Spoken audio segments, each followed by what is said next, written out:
Salam kanalıma xoş gəlmisiniz. Sınaqlara qaldığımız yerdən davam edirik. 8-ci sınaq işləyəcəyik bugün. 8-ci sınaq dünya əhalisi ilə bağlıdır. Birinci suala baxırıq. Ölkədə əhalinin sayı 2015-ci ildə 7 milyon 250 min nəfər, 2019-cu ildə isə 7 milyon 830 min nəfər olmuşdur. Əhalinin orta illik artım faizini hesablayın. 2015-dən 2019-a qədər 4 il müddət keçmişdir və gəlin baxaq görək 4 il müddət ərzində nə qədər artım olmuşdur.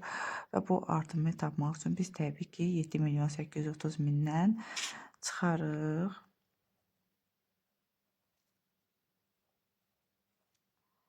Çıxarıq 7 milyon 250 min nəfəri.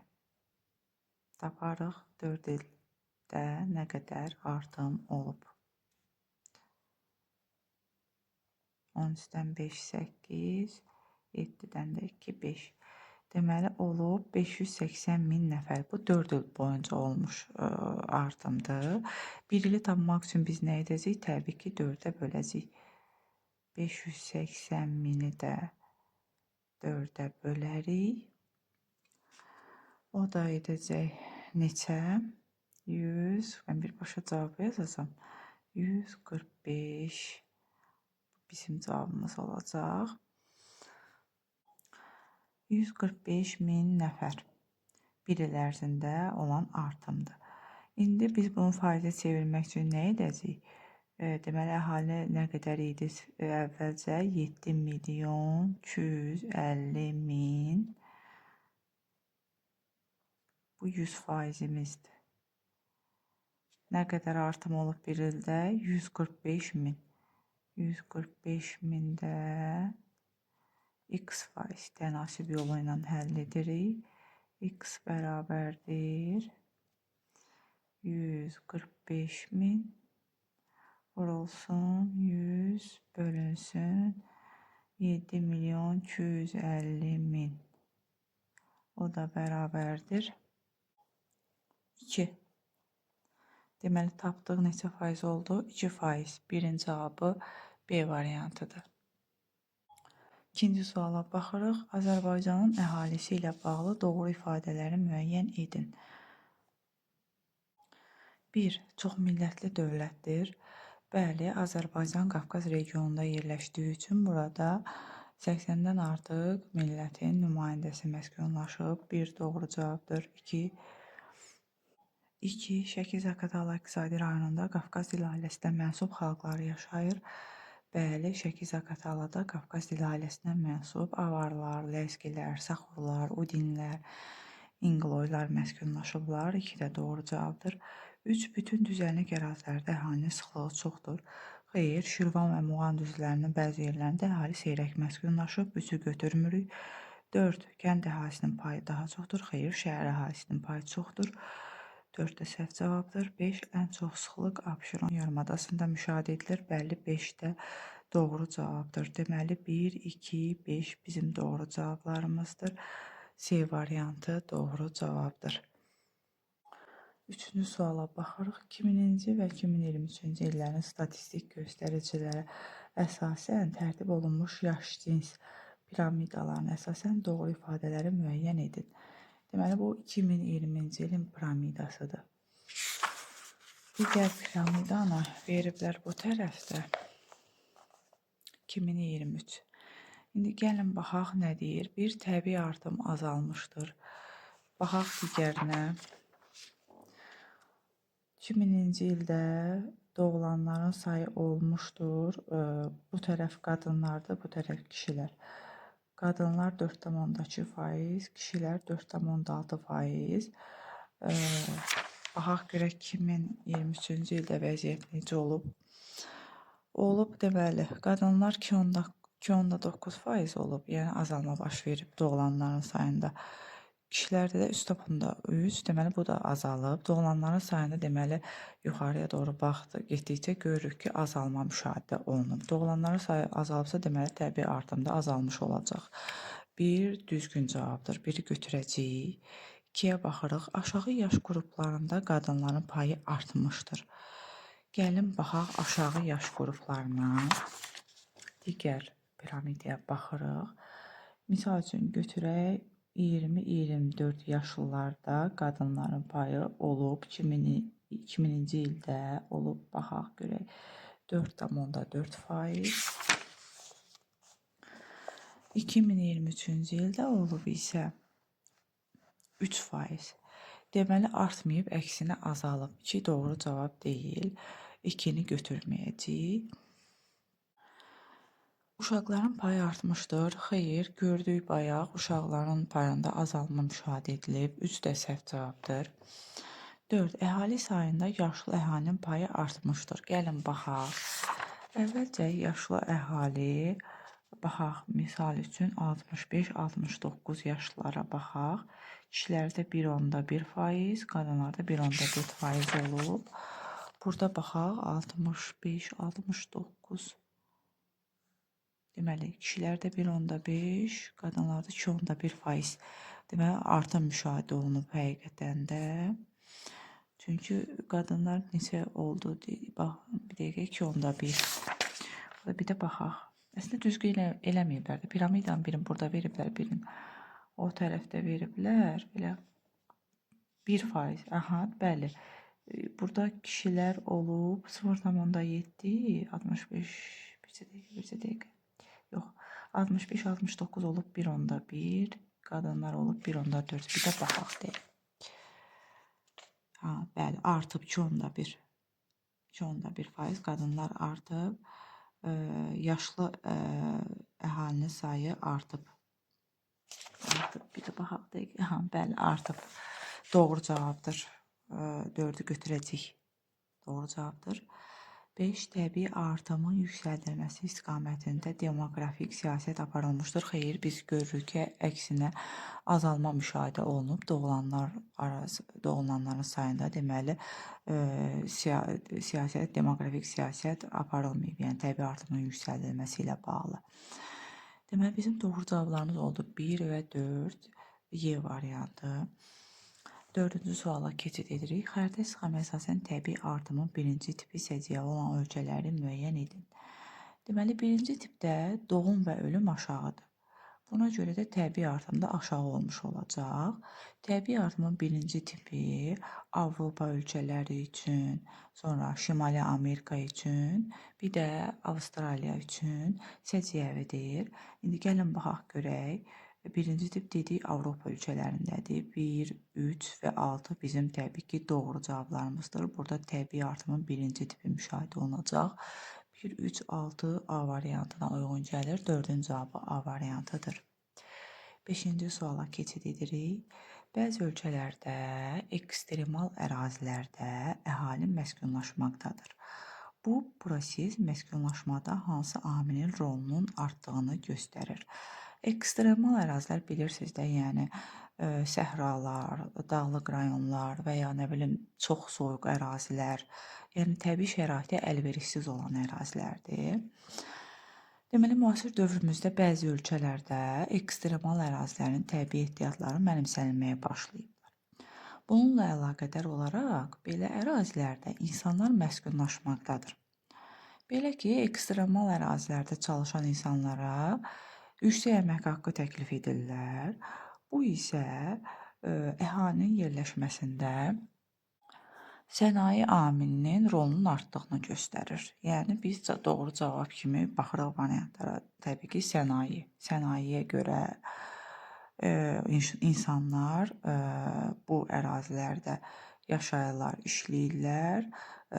Bu sənayenin inkişafını göstərir, yəni sənayenin rolunun artdığını göstərir. 5-ci cavabı D variantıdır.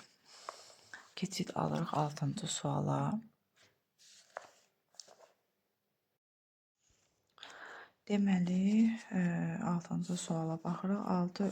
A ölkəsində əhalinin sayı 24,5 milyon nəfərdir. İllik təbii artım 147 min nəfər olmuşdur. Hər 1000 nəfərə düşən təbii artımı hesablayın.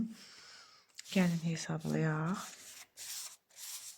Deməli, 24 milyon 500 min nəfər əhali olub əvvəlcə.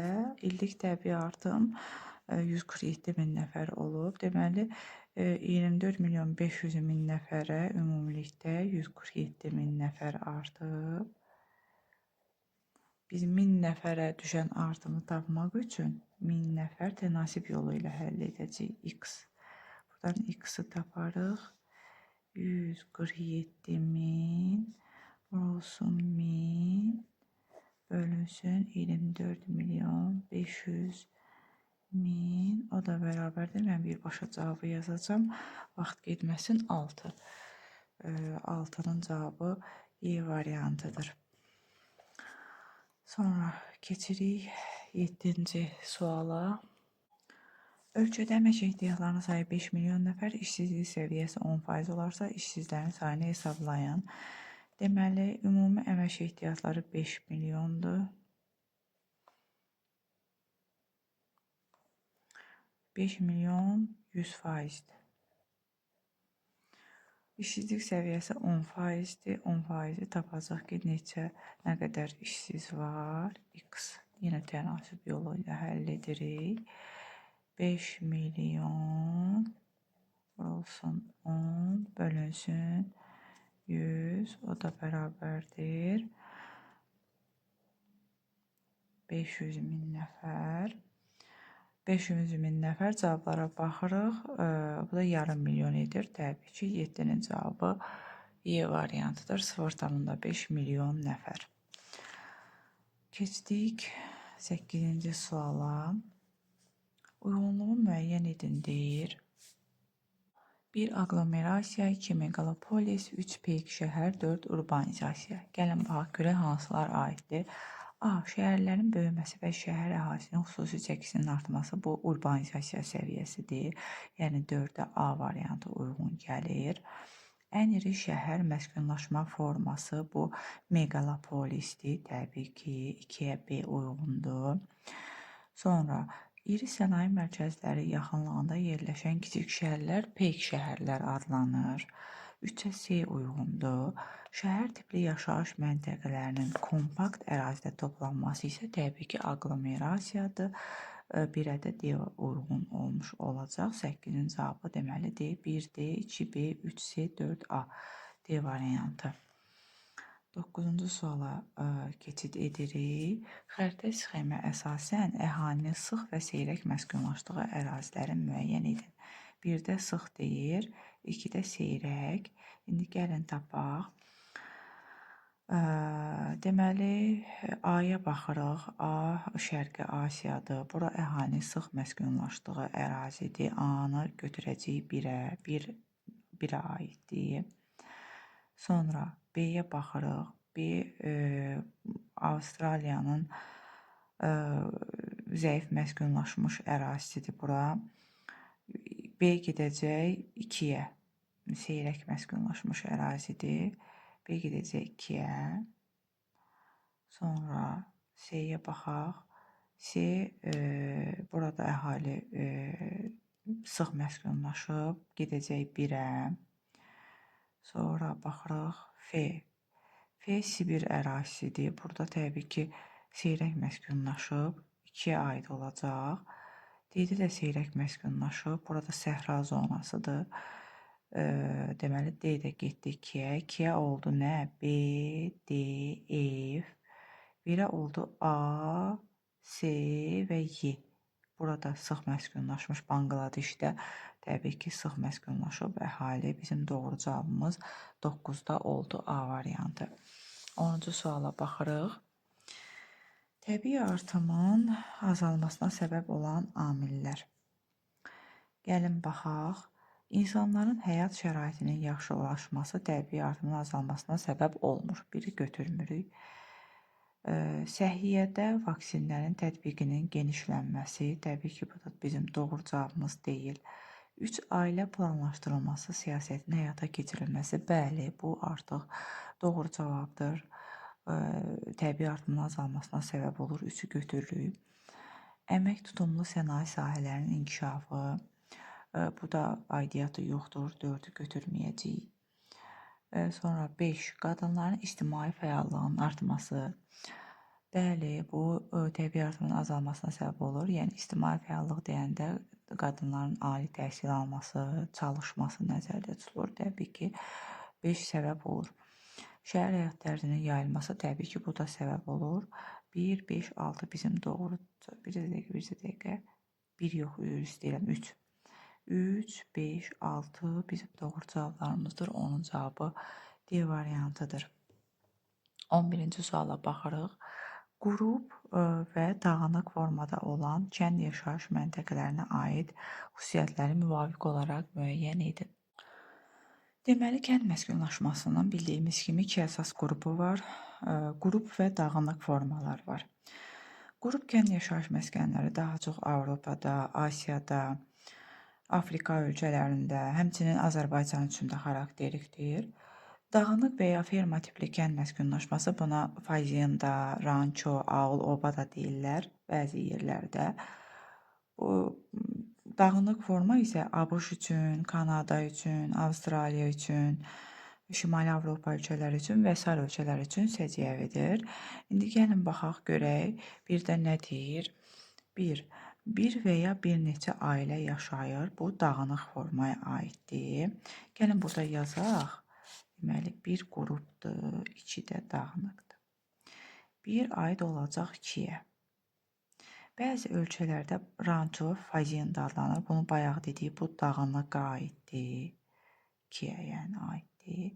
Azərbaycanda kənd yaşayış məntəqələri bu tiplidir. Qrup, bayaq dedik bunu.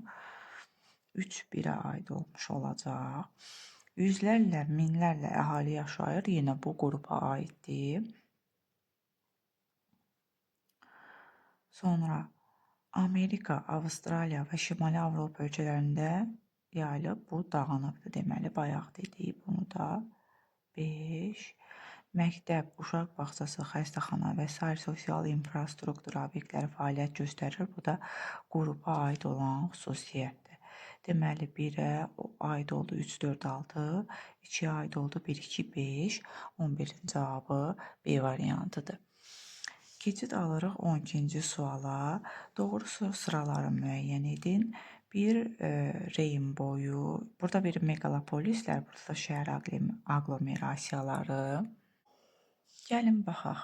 Reyin boyu meqalopolisinə deyir Liverpool və Reyin-Rur aiddir. Reyin-Rur aiddir, lakin Liverpool reyin boyunda deyil. Ona görə biz biri götürməyəcəyik. 2-yə baxırıq. 2 Spitz deyir. Spitz, Chicago və Detroit, bəli, düzgündür. 2-ni götürəcəyik. Sonra Tokayda. Tokaydaya deyir ki, Tokyo və Osaka aiddir. Bəli, bu da düzgün cavabdır. Tokyo və Osaka, Tokaydo meqalopolisinə aiddir. 2, 3.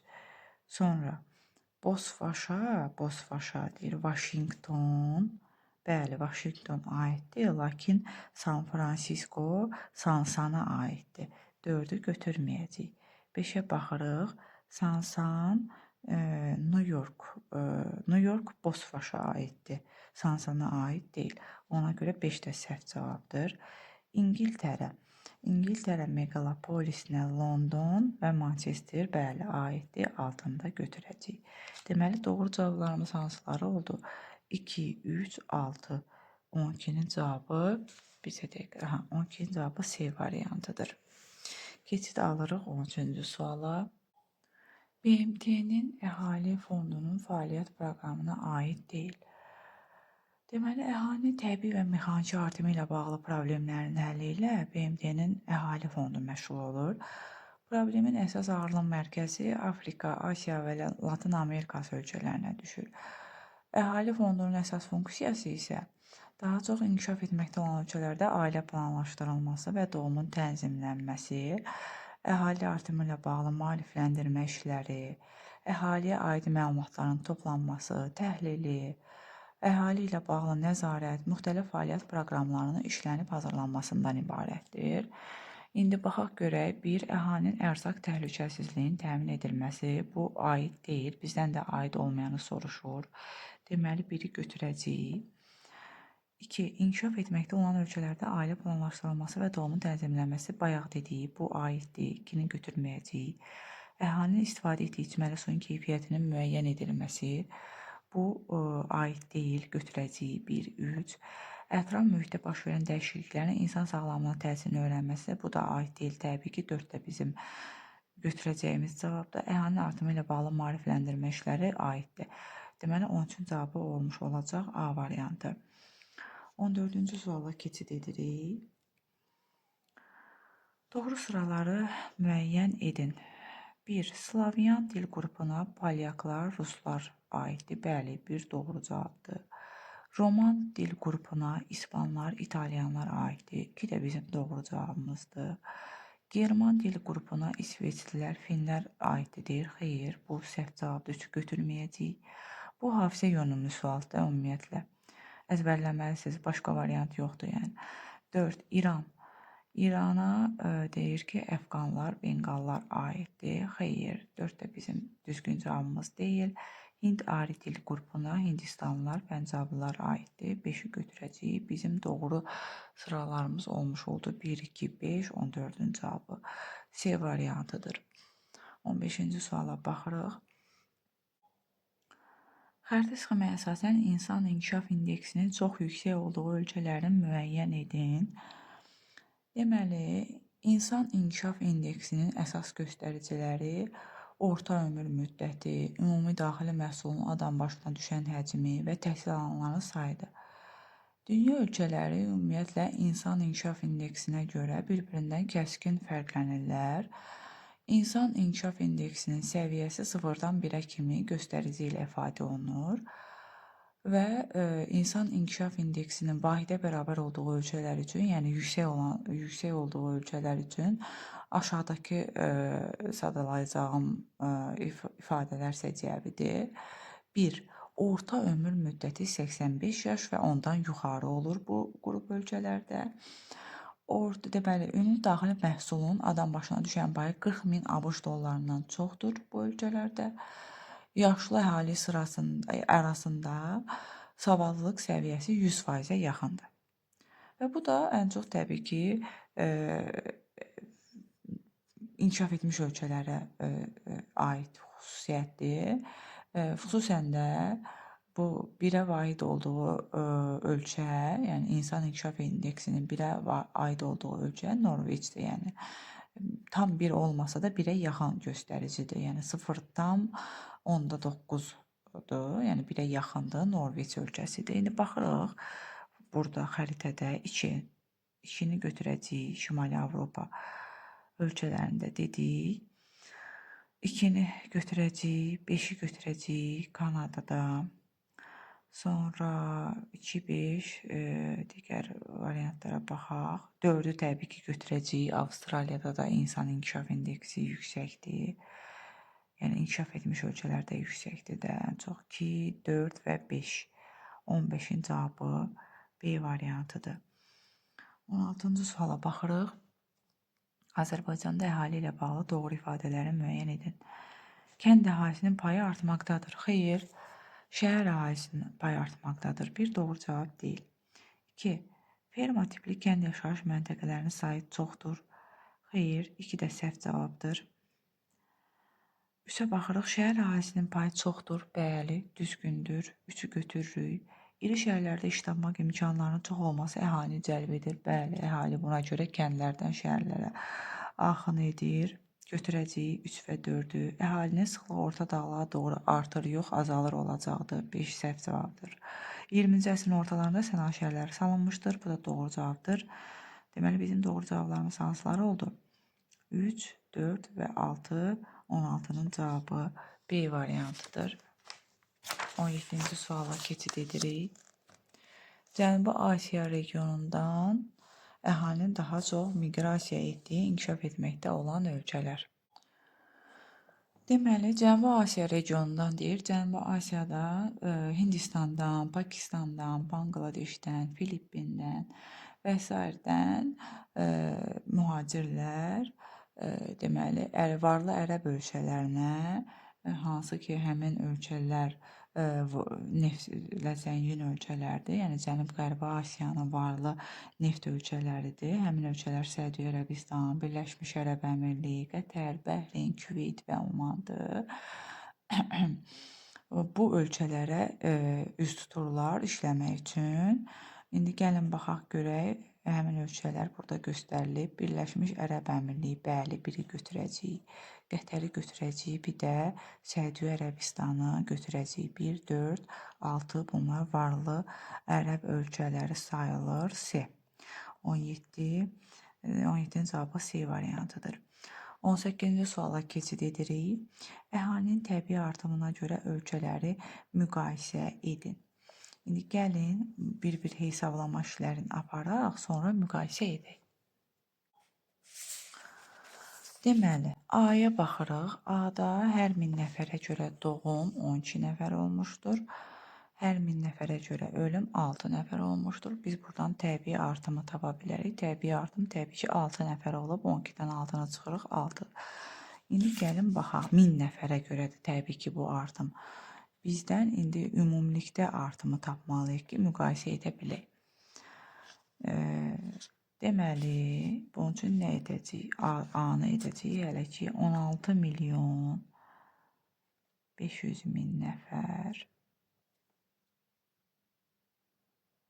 Bilmirik ümumilikdə artım nə qədər olub. X 1000 nəfərə düşən artımı isə bilirik. Nə qədər olub? 6. X bərabərdir.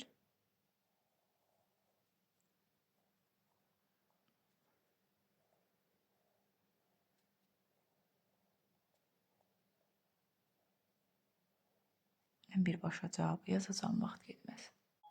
Cavab 99 min.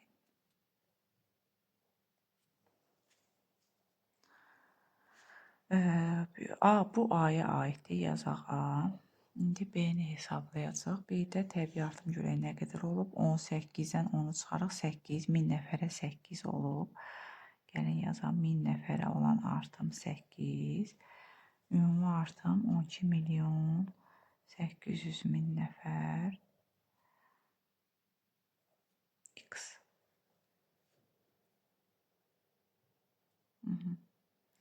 X-i da taparıq buradan.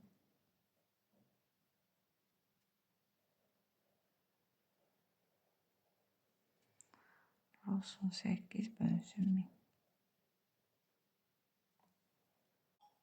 O da deyəcək 102.400. Bu da bizim oldu B-imiz. İndi C-ni taparıq. 24-dən 8 çıxarıq. Eləyər 16. 1000 nəfərə düşən təbii artım 16-dır. Tapacaq 9 milyon 800 min nəfərə düşən təbii artımı X bərabərdir. Yine birbaşa cevabı yazacağım.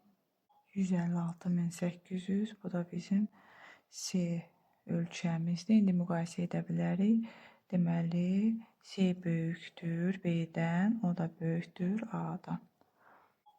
Deməli, 18-ci cavabı D variantı oldu. 19-cu suala baxırıq. Yalancı urbanizasiya prosesi üçün xarakterikdir. Bir urbanizasiya prosesi sistemsiz xarakter almışdır. Bəli. Biri götürürük. Əhalinin artım sayı iş yerlərinin artım sayını üstələyir. Bəli. İkini də götürəcəyik. Şəhərlərdə əhalinin təbii artımının aşağı olması, xeyr, 3 doğru cavab deyil. Şəhərlərin dərindən inkişafıdır. Xeyr, 4-ü də götürməyəcəyik. 5. Şəhərlərin ətrafında kasıb rayonlar yaranır. Bəli, yalançı urbanizasiyada kasıb rayonlar yaranır. 5-i götürürük. Əhali şəhər kənarı ərazilərdə və kənd yerlərində yaşamağa üstünlük verir. Xeyr, 6 da səhv cavabdır. Bizim doğru cavablarımız deməli oldu. 1, 2 və 5. 19-cun cavabı C variantı. 20-ci suala baxırıq. Ekstremal şəraitli əraziləri müəyyən edin. Baxaq, 1 ekstremaldır. Şimali Amerikanın şimalı soyuq ərazidir. 1, 2 ekstremal deyil. 3 də ekstremal deyil. Əhalinin sıx məskunlaşdığı ərazilərdir. 2-ni də götürməyəcəyik. 3'ü dedik, daha doğrusu götürmürük. 4 Avrasiyanın şimal hissəsidir. Bəli, ekstremal ərazidir. 6 da səhra zonasıdır, ekstremal ərazidir. 1, 4, 6 bizim doğru cavablarımızdır. 20-ci cavabı C variantıdır. 21-ci suala baxırıq. Demoqrafik partlayışın səciyyəvi olduğu ölkələr, həmin ölkələr də təbii artım həddindən artıq yüksək olduğu üçün demoqrafik partlayış olur. Bu A-ya baxırıq. Uqanda, bəli. Keniya, bəli. Haiti, bəli. Bəli, hər üçündə də demoqrafik partlayış hökm sürür. Elə 21-ci cavabı A variantı, digərlərinə baxıb uzatmayaq. 22-ci suala baxırıq. Təbii artımın ikinci tipinin səciyyəvi olduğu ölkələr. Deməli, təbii artımın ikinci tipi doğumun yüksək, ölümün aşağı olması ilə fərqlənən ölkələrdir və ikinci tip ən çox inkişaf etməkdə olan ölkələr üçün səciyyəvidir. Amma Rusiya bu qrupa aid deyil. Rusiya birinci qrupa aiddir. Deməli, 22-də A Rusiya birinci qrupa aid olduğu üçün götürmürük. Sonra B-yə baxırıq. Latviya Avropa ölkəsidir. Avropa ölkələri nə demişdik? Avropa ölkələri əhali artımının birinci tipi idi. Ona görə B variantı çıxdı sıradan. Sonra burada da Moldova Avropa ölkəsidir. C də çıxdı sıradan. D-ni götürəcəyik təbii ki, Tanzaniya, Əfqanistan, Kongo. Deməli, ikinci tipi ən çox Afrika ölkələrində, bayaq dediyi Asiya ölkələrində, yəni inkişaf etməkdə olan ölkələrdə ən çox olur. 22-ci cavabı D variantıdır. 23-də də Rumıniya ilə cavabı birbaşa pozur Y-də. 22-ci cavabı deməli D variantıdır. 23-cü suala baxırıq. Ölkə əhalisi 18,5 milyon nəfər, kənd əhalisinin sayı 7,4 milyon nəfər olsa, şəhər əhalisinin neçə faiz olduğunu tapın. Bu asan sualdır təbii ki. Tənasib yolu ilə həll edəcəyik. 18,5 milyon deməli bizim 100% əhalimizdir. 7,4 isə bizim kənd əhalimizdir. Birinci kənd əhalisinin payını taparıq. Birbaşa mən cavab yazacağam. O da edəcək 40%. Bu kənd əhalisinin payıdır. Biz 100%-dən 40%-i çıxırıq. Şəhər əhalisinin payını tapırıq 60%. 24-cü suala baxırıq. Azərbaycanda əhalinin sıx məskunlaşdığı əraziləri müəyyən edin. Gəlin baxaq, hansı ərazilərdə sıx məskunlaşıb əhali. Birdə sıx məskunlaşmayıb. Biri götürməyəcəyik. 3 Arizonadır, burada götürməyəcəyik. Sıx məskunlaşmış ərazi deyil. 4-də sıx məskunlaşıb, Samur, Dəvə Çovalığı, sonra 6 Lənkəran ovalığı, bəli, burada əhali sıx məskunlaşıb. 5 Naxçıvan Arazboy düzənlikləri, bəli, burada da əhali sıx məskunlaşıb. Deməli, götürdüyü hansıları? 4, 5, 6 bizim doğru cavablarımızdır. 25-ci suala keçid edirik. Şimal və şərq yarımkürəsində yerləşən aglomerasiyaları müəyyən edin.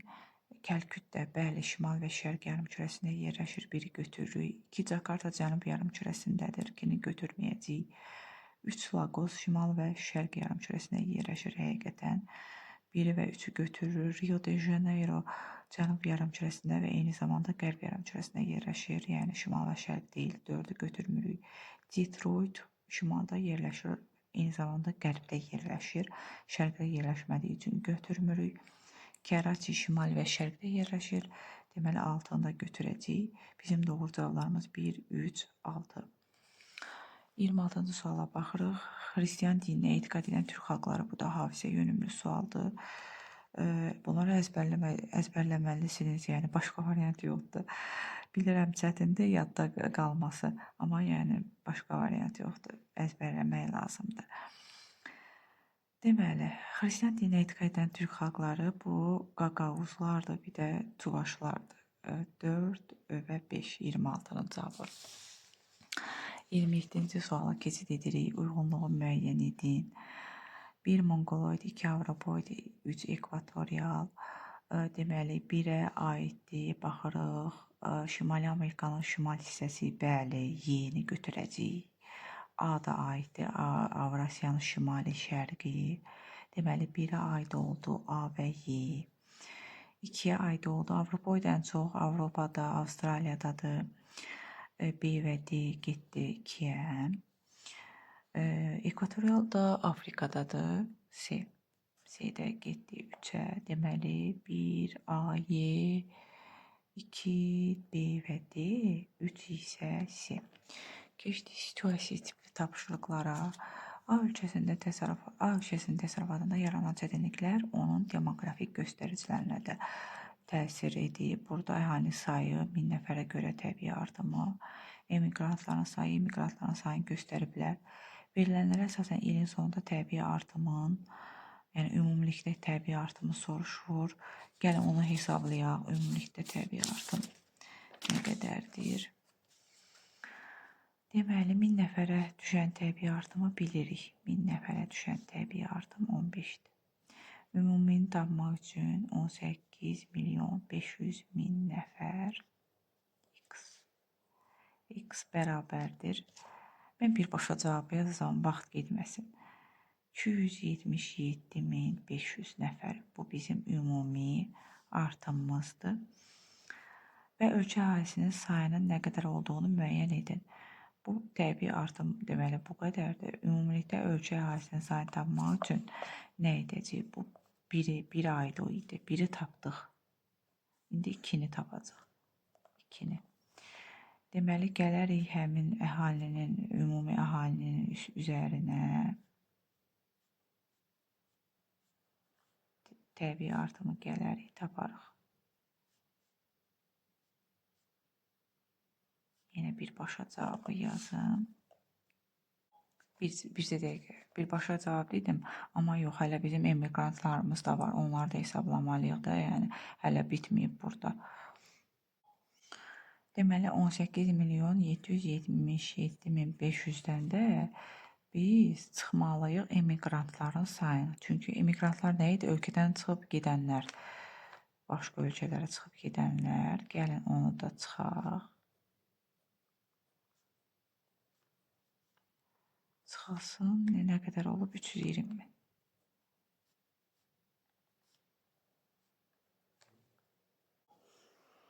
Deməli 18 milyon 457 min 500 nəfər. Eyni zamanda ölkəyə gələnlər də olub. İmmigrantlar da 1500 nəfər olub. Bunun 18 milyon 457 min 500 nəfərində üzərinə gəlsək 1500 taparıq. Taparıq il sonunda nə qədər olub əhali. Bu da bərabərdir. Deməli 18 milyon 459 min nəfər. Cavabımız budur. 2-nin cavabı. Keçdi 29-a. Verilənlərə əsasən ölkədə miqrasiya prosesinin səbəbini deyir və istiqamətini müəyyən edib yazın. Deməli deyir ki, A ölkəsinin təsərrüfatında yaranan çətinliklər. Bu təsərrüfatda yaranan çətinliklər isə deməli iqtisadi amil olmuş olacaq. Bura yazırıq iqtisadi amil, istiqamət də hara olacaq? Baxırıq emigrantların sayı çox olub, yəni ölkədən kənara çıxanlar çox olub, gedənlər çox olub. Deməli istiqamət də olacaq xarici miqrasiya təbii ki, yəni xarici ölkələrə axın edib əhali. Burada yazacaq xarici miqrasiya. Sonra 30-a baxırıq, verilənlərə əsasən ölkədə hansı növ işsizlik daha çox müşahidə olunur. Bu təbii ki, dövri işsizlik olacaq 30-unda cavabı. Belə, biz neçənci sınağı bugün işlədik, 8-ci sınağı da sonuna gəldik. 9-cu sınaqda görüşmək üzrə. Kanalımıza abunə olun ki, daha çox insanlar bu videolardan faydalansın. Daha çox izləyiciyə çatsın bizim videolarımız. Əgər bəyəndinizsə bəyən butonuna basmağı da unutmayın. Gələn test tapşırıqlarında görüşmək üzrə, sağ olun.